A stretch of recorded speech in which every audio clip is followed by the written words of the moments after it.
Tonight, a special report, the death of a Chicago Bears legend. He's still my man. 24 years married, 27 together. Steve "Mongo" McMichael has died after a long battle with ALS. We have team coverage here on your home of the Bears. Fox 32 News at 9 starts now. And thank you for joining us tonight. I'm Scott Schneider. I'm Dawn Hasbrook. Steve McMichael died tonight after his long battle with ALS. The Hall of Famer was 67 years old. You know, few people knew McMichael better than our own Luke and Ellis, and Lou is joining us tonight. Let's start with that Hall of Fame golden jacket. How important was that? It meant everything to him. That was so special. It was an incredible moment for him. You know, I was there the day that from the Hall of Fame from Canton, Ohio, they flew the bronze bust and the gold jacket to the home, and he was there with Richard Dent, Mike Singletary, Jimbo Covert, who are Hall of Famers themselves, and he had a number of other teammates that had spent time with him over his 13-year career with the Bears guys, and it meant everything to him, and thankfully it happened because for 24 years, it did not look like Steve McMichael would get that opportunity to be enshrined in a Canton, Ohio, but he did get that chance, and he relished it, and it made his life. It was that one wish before he passed that was fulfilled. He was a great guy. I met him with you, actually, at an event. So talk about Mongo, the player. I'll tell you what, Mongo the player scared his own teammates. That was Mongo the player. Number one, if you were an opponent, Mongo didn't only want to beat you, he wanted to beat you down. He wanted to beat you into submission. Talk to his former teammates. Talk to a Tommy Waddle. Talk to a Jimbo Thornton, RoboCop, who is a good friend of mine. He feared his own teammates in that locker room. They were scared around him. But this guy was a gentle giant. You touched on it, Dawn. He was a loving guy. He loved his wife. He loved his daughter. He was an incredibly loyal friend. And his numbers were incredible. 92.5 sacks, second to only Richard Dent. All right, the guy played in 203 consecutive games without missing a game over 13 seasons. That is best for an offensive or defensive player in the 105-year history of the Chicago Bears. Well, Lou, we're going to talk to you a bit more, but we want to go out to Nate Rogers. He had an emotional interview with Misty McMichael moments before Steve's passing was announced. She told you how much she loved him, Nate. Yeah, that's right, Dawn. In fact, we were here when the family received that news today. Around 4:30 this afternoon, as you mentioned, we interviewed Misty McMichael here as Mongo was being settled in for hospice care. She went back inside of the facility. I then checked in with her, I'd say, about 1 hour later, specifically at 5:30. She then broke the news to us that her husband had passed. The fact that he was able to realize and see being inducted in the 2024 Hall of Fame. What was that like? That is what's up. Listen, Yes. He told me he was going to get in posthumously. He beat the odds, gracefully facing a debilitating disease. Steve "Mongo" McMichael has battled ALS since 2021, bedridden for 3 years, nonverbal for more than a year. Well, the last couple of weeks have been hard because he's been unresponsive. And so he's been in the hospital a lot, and they told me that there's nothing else they can do. And by his side, the entire journey, administering meds, providing tender, loving care, and spreading awareness about ALS. His wife, Misty, of 24 years. He had some crazy wishes, but... Tell me some of the crazy wishes. Okay, so he's like, well, I want to be buried as a stuffed bear, grizzly bear, over your bed. Okay. So, you know, it could be like... A 15-year outstanding career, most notably as a defensive lineman for the Chicago Bears' legendary 1985-1986 Super Bowl winning team. The 67-year-old was placed in hospice care around 12 noon today here at Joliet's Lightways. I never want him to go, and he doesn't either, but it's time. As she now says goodbye, Misty remembering Mongo as a medical miracle, tough cookie, and her special love. He wants to be cremated, and his ashes either mixed with mine or put in my casket. That's what a soulmate is. We're going to be in the next life, too. I told him, go find our spot, baby. You're the best. Wherever you go, I'm coming. The one and only Misty McMichael. That's right, baby. Mongo McMichael. And in addition to Misty, Mongo leaves to cherish their 17-year-old daughter. In Joliet, Nate Rogers, Fox 32 Chicago. Well, Steve and Misty knew that the end was coming, but they refused to let it happen until Mongo reached the pinnacle, the Pro Football Hall of Fame. Of arguably the best defense in history, represented by his wife, Misty, Steve McMichael. It was a moment decades in the making. In February 2024, Steve McMichael was elected to the Pro Football Hall of Fame. The announcement was made a few days before the Super Bowl took place in Las Vegas. Back home, he shared that moment with us. Does it feel amazing? That's a big yes. Mongo McMichael will forever be remembered as part of the Bears' famous 1985 Super Bowl team. I think I'm an excellent pass rusher. Not too many guys can block me one-on-one. Mongo got his nickname from the Blazing Saddles character who knocked out a horse, earning it for his style of play on the field. The star defensive tackle spent 13 of his 15 seasons with the Bears. He was an All-Pro in 1985 and again in 1987 and ranked second on the Bears' all-time sacks list with 92.5. He played a huge role on the field, but his personality off the field was even larger. McMichael spent 5 years in professional wrestling in the late 1990s and continued to provide fans with unforgettable moments. Mongo's home, Chicago! McMichael delighted the crowd at Wrigley with his version of Take Me Out to the Ball Game in 2001, insulting the home plate umpire Angel Hernandez in the process and getting the skunk eye from Hernandez. And don't worry, I'll have some speaks with that home plate umpire after the game. In 2021, McMichael was diagnosed with Lou Gehrig's disease, losing mobility and his voice as a result. His family, friends, and fans held multiple fundraisers to help pay for the 24-hour care he needed. In July 2023, Mongo was named one of the 12 finalists for senior nominees for the Pro Football Hall of Fame. A few weeks later, he was hospitalized with sepsis and pneumonia. After a short stay, he was sent home as his health improved. At that time, his loved ones pushed to have his enshrinement in the Pro Football Hall of Fame so that he would see it during his lifetime. 6 months later, he took a giant step toward crossing that goal line. Steve is also, I think, tried to be a spokesperson for ALS. It's a terrible disease.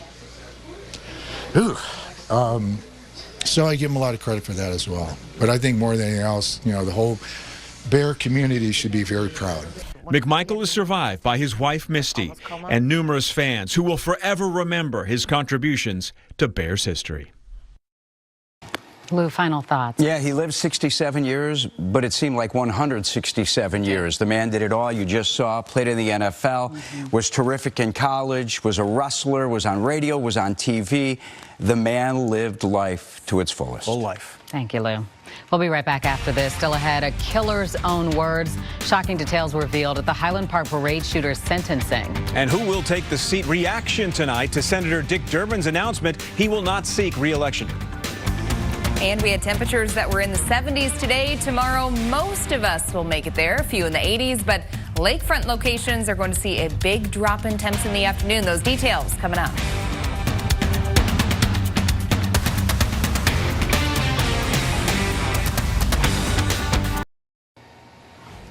A Chicago firefighter has died in the line of duty, and investigators say the fire was set intentionally. Dane Placco reports on the city mourning the death of Captain David Meyer. Meeting. We got a collapse in the garage. Get some squad back living in here. We got an I-beam falling to a firefighter. That frantic call around 4:15 this morning, not long after firefighters extinguished a blaze in a brick garage in the 1200 block of North Pine. The fire was put out, and the companies were outside the garage starting salvage and overhaul when the garage collapsed, injuring Captain Meyer. 54-year-old Captain David Meyer was rushed to Stroger Hospital where he succumbed from his injuries. His fellow firefighters at the scene learning of the news as they continued working, removing their helmets to remember their fallen brother. This is a solemn mourning for the city of Chicago. Captain David Meyer really embodied what it meant to be a true Chicagoan and a public servant.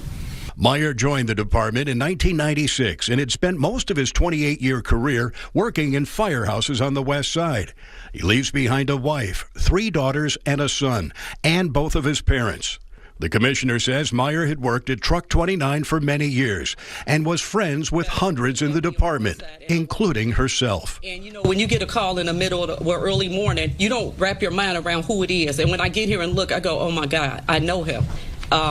He was a great guy. I heard he was a great builder. He was good with his hands. He was good with wood. He was the rock of his family. Purple bunting is now hanging above the doors at Engine Company 29, and the flags are flying at half staff. Meyer is the first Chicago firefighter to die in the line of duty since November of 2023. In Austin, Dane Placco, Fox 32 Chicago. It is the end of a political era here in Illinois. U.S. Senator Dick Durbin announcing today that this term, his 5th in the Senate, will be his last. I truly love the job of being United States Senator, but in my heart, I know it's time to pass the torch.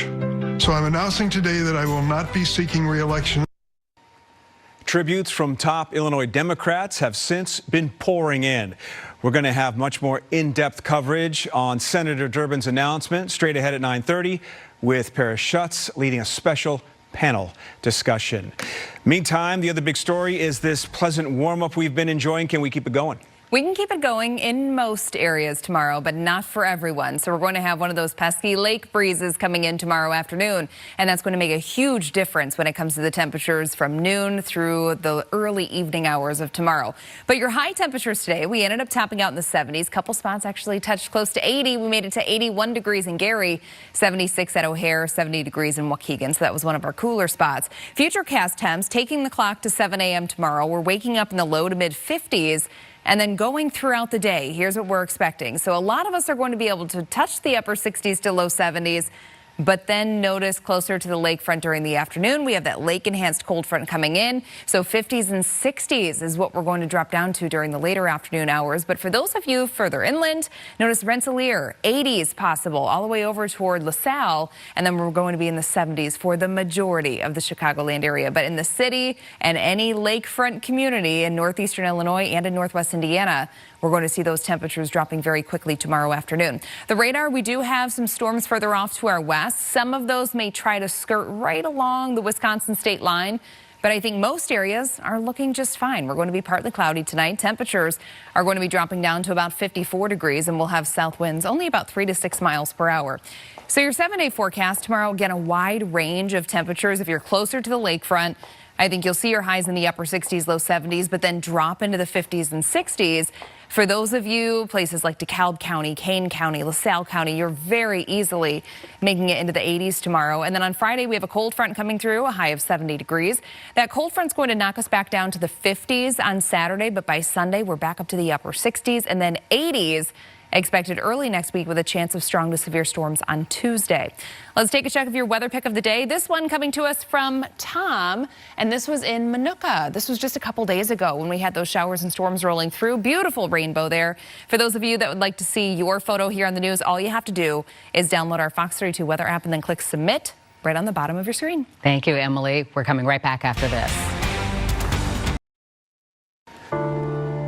Well, Francis was known as the People's Pope, and tonight we have the proof. The Vatican says already nearly 20,000 people have passed through to pay their respects. The line was 5 hours long.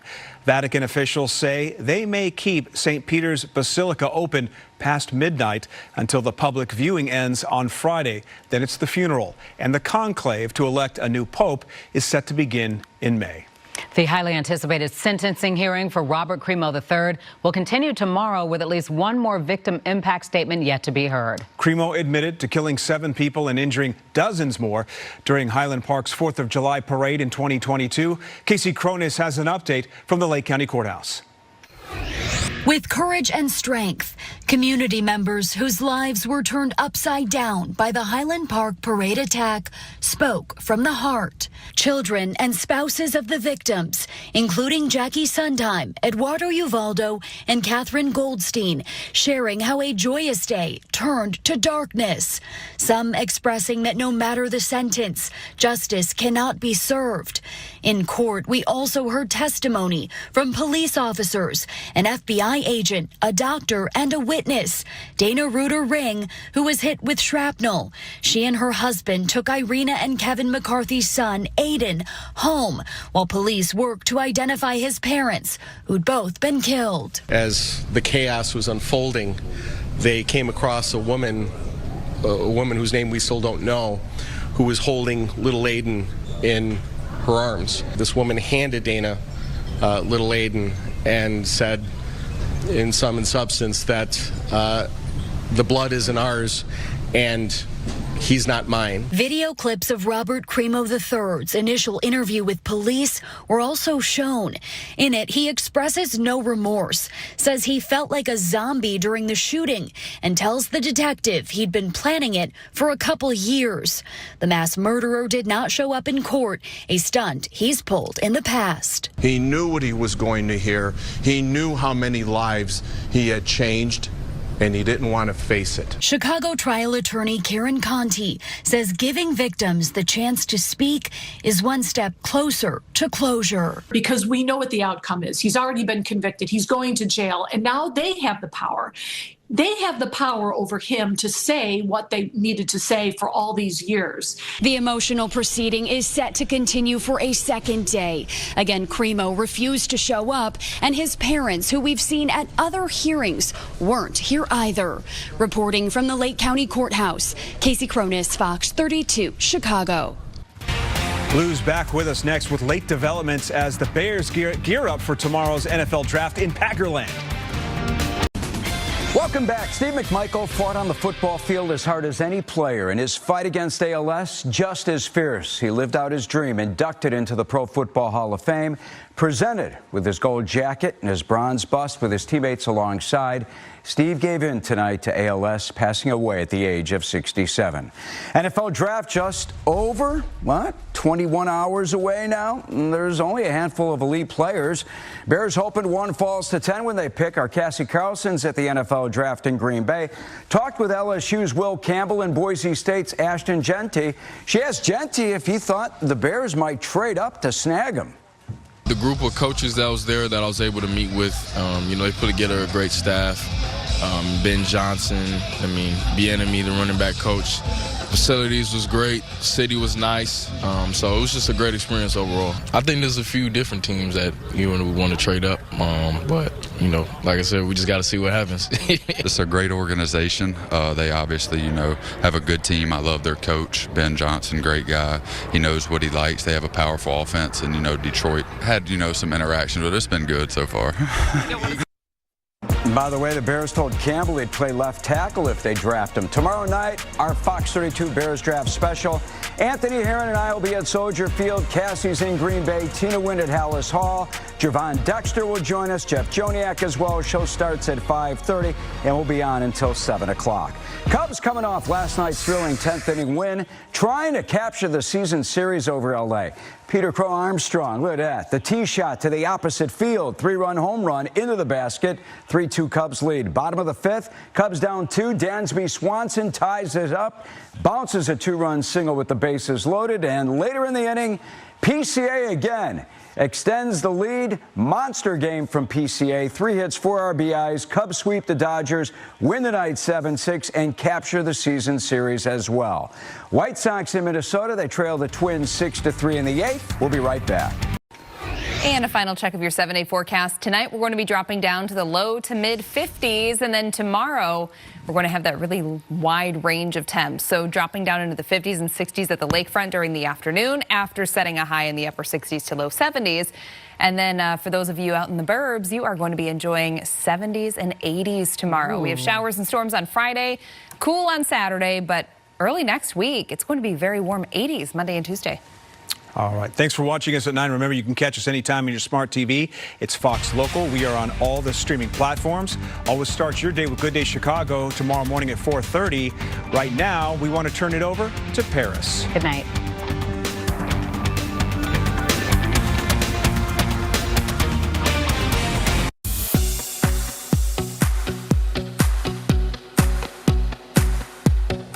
Illinois has long been a federal donor state. That means the state's taxpayers year after year send more money to Washington than they get back in federal funding.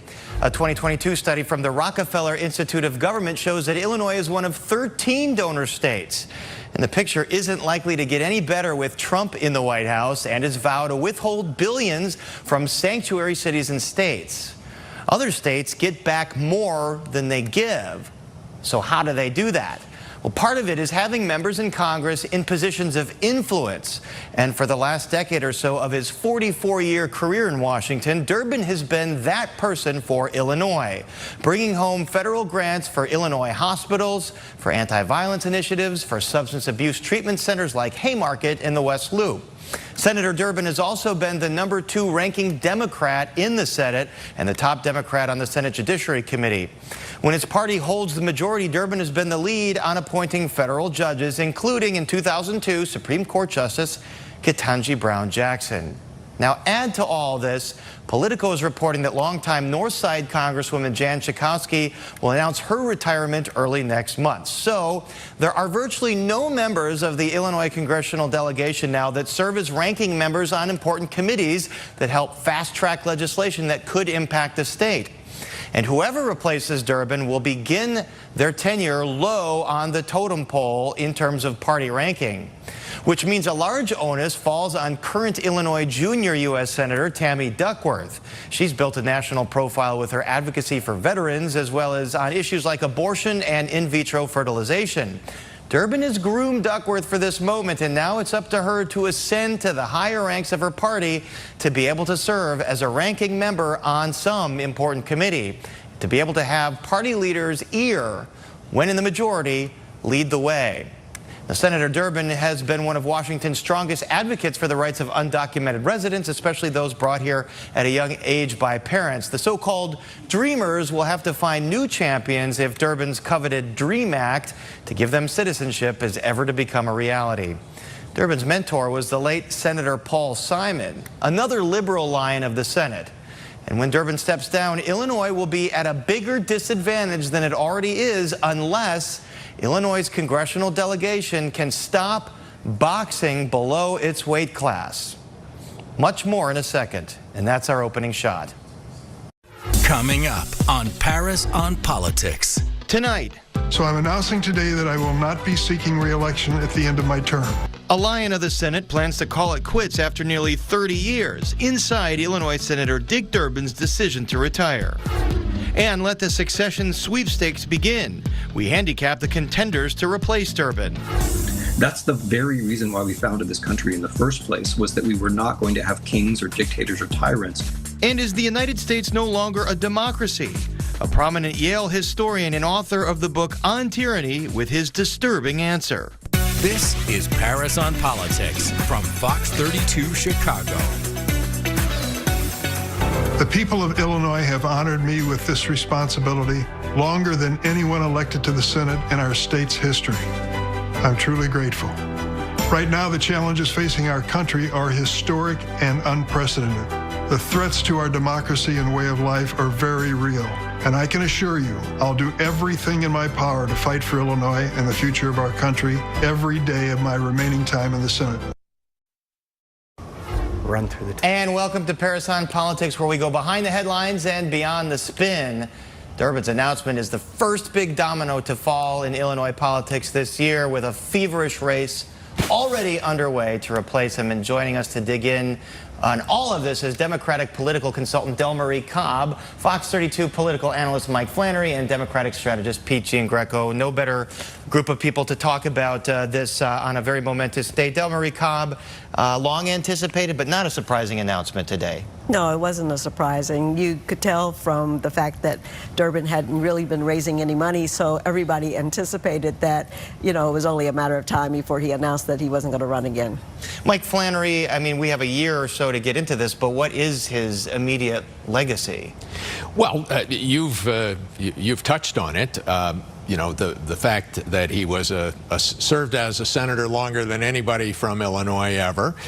He was the clout for Illinois in so many ways in the U.S. Senate. Things that, you know, look, for years, we can get into this if we want to, but our congressional delegation, especially on the House side, has never fought its weight. With a few notable exceptions. And Durbin on the Senate side saved Illinois' bacon on lots of issues from transportation to education, and then in the Judiciary Committee, he was nationally prominent in terms of seating the Biden-nominated judges over the last several years. You know, and we have to mention, I think it's worth talking about one of the key national issues, one that has played a role in so many recent elections: abortion. I remember when Dick Durbin was a pro-life downstate Democrat who evolved to become one of the champions of abortion rights. Of course, because he's from East St. Louis, and so his district was probably more conservative when he first ran for Congress. Peachy and Greco, how is the Democratic political world reacting today?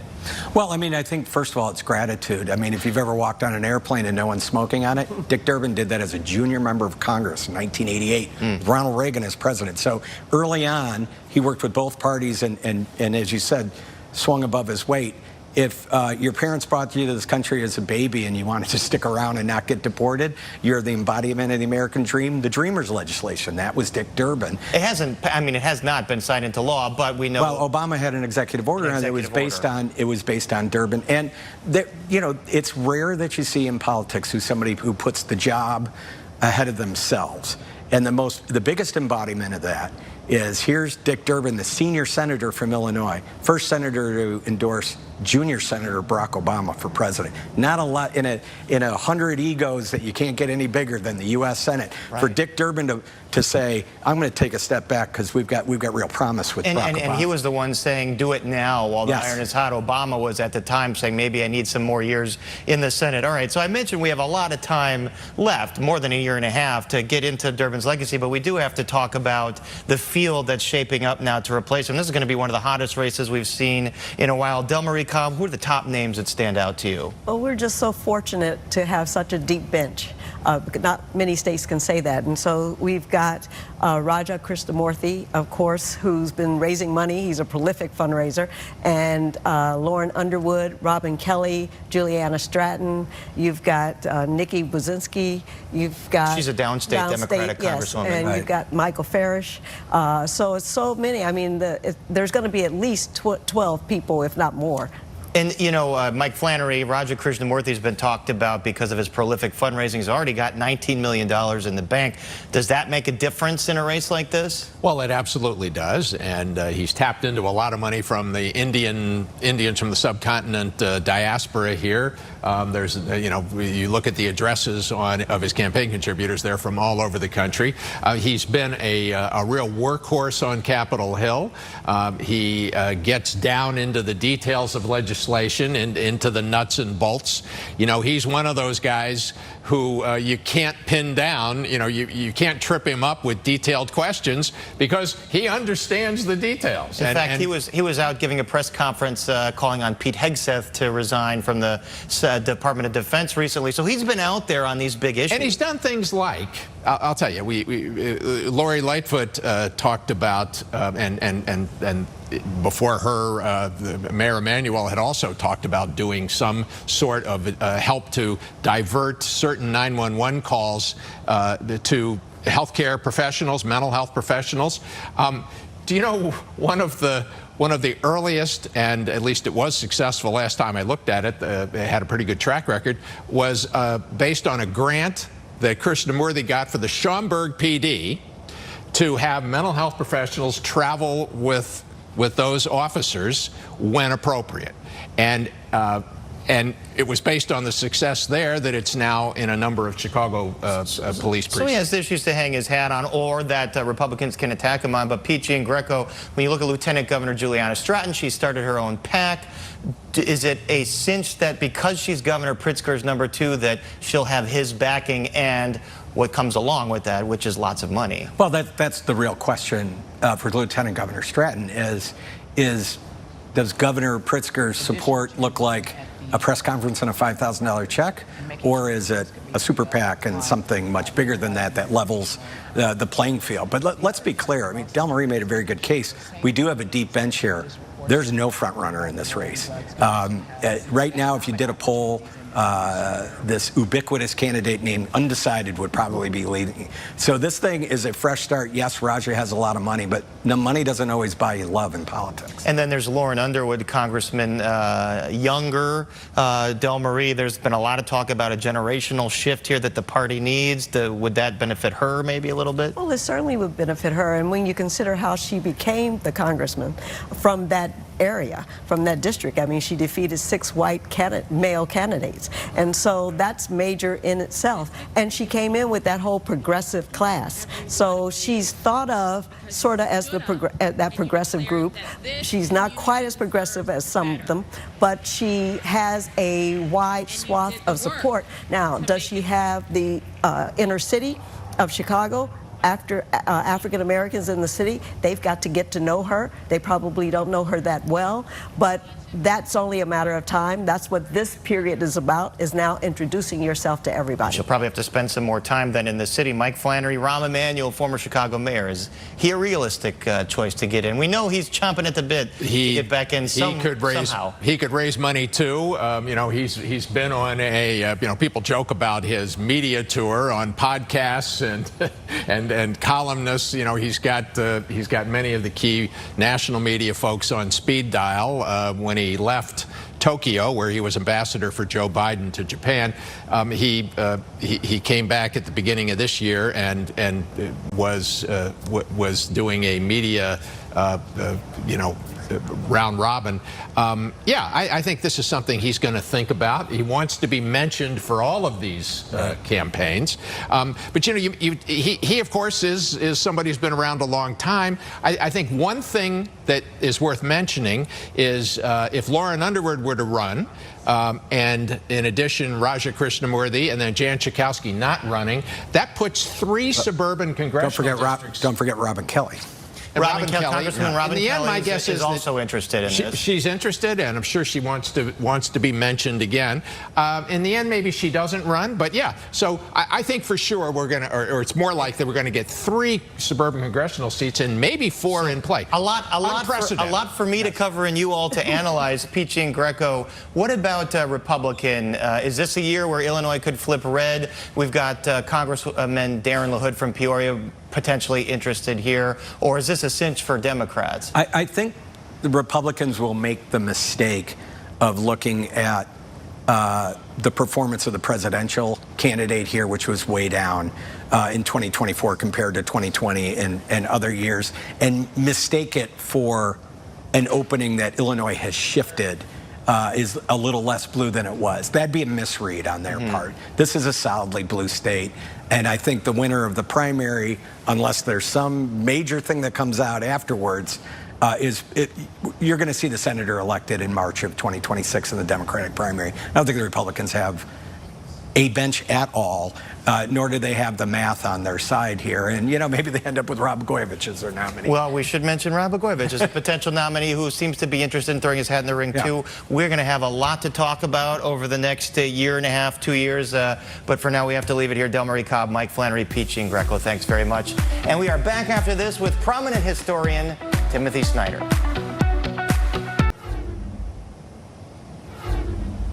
Constitutional crisis. Some scholars say the United States is on the road to one.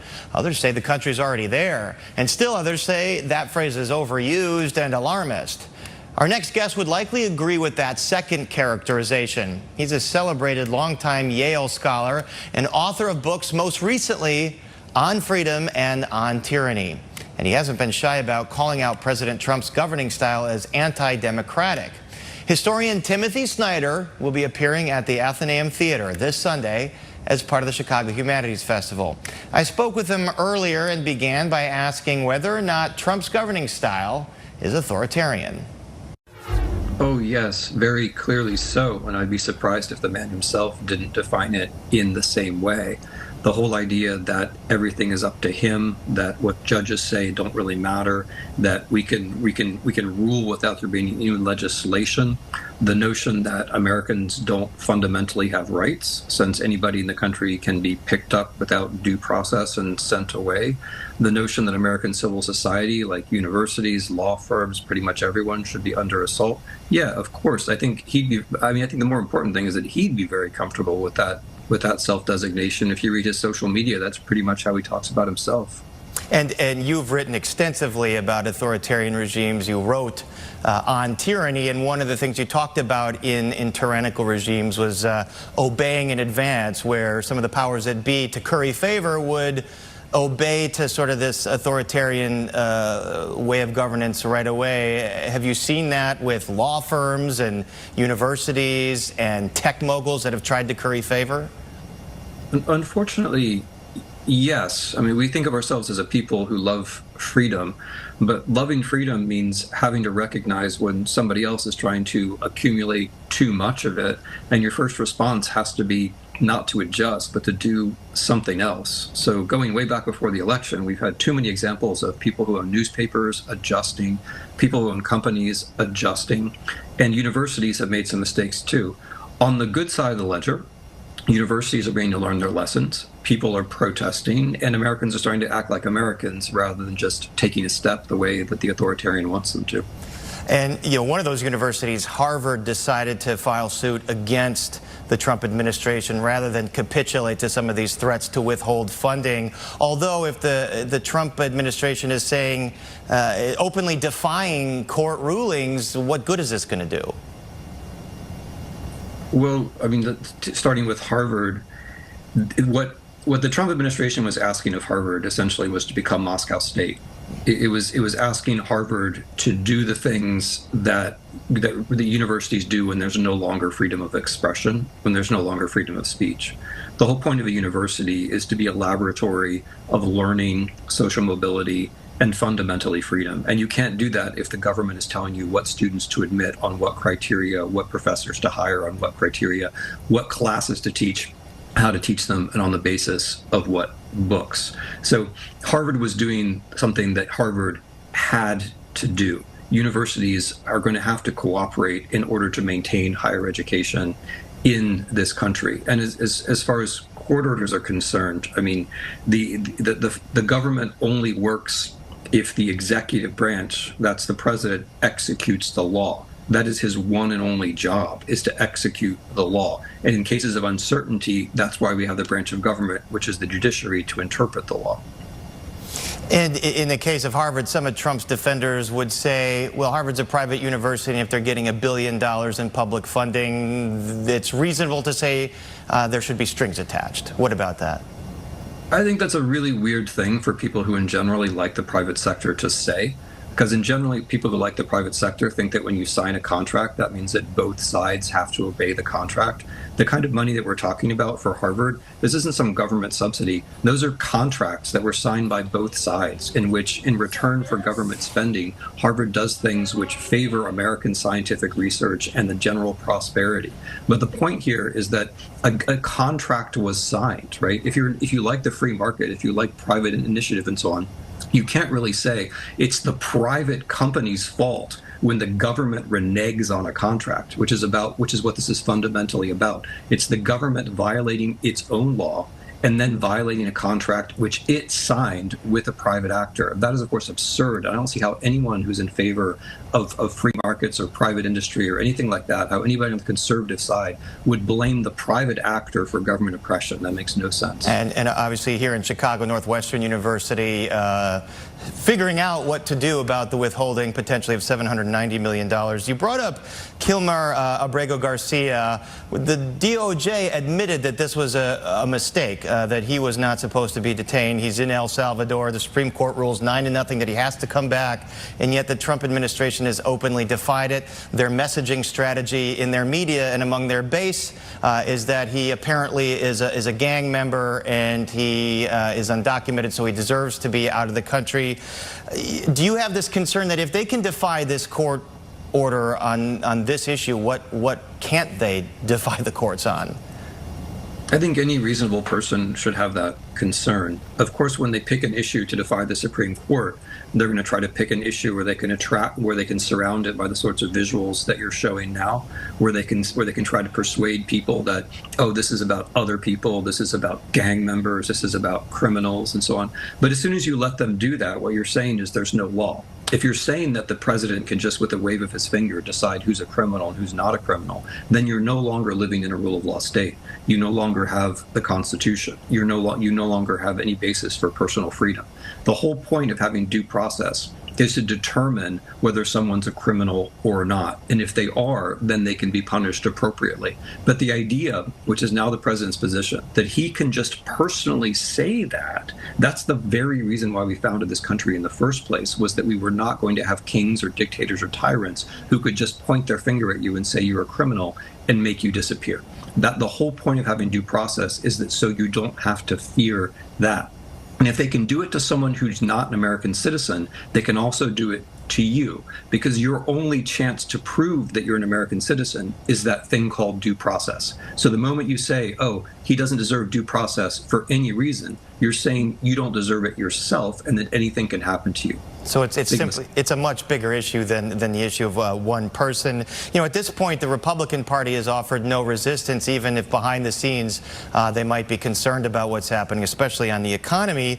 Congress virtually may not exist because they don't pass any laws anymore, apparently. Democrats are disjointed with their strategy and pushing back.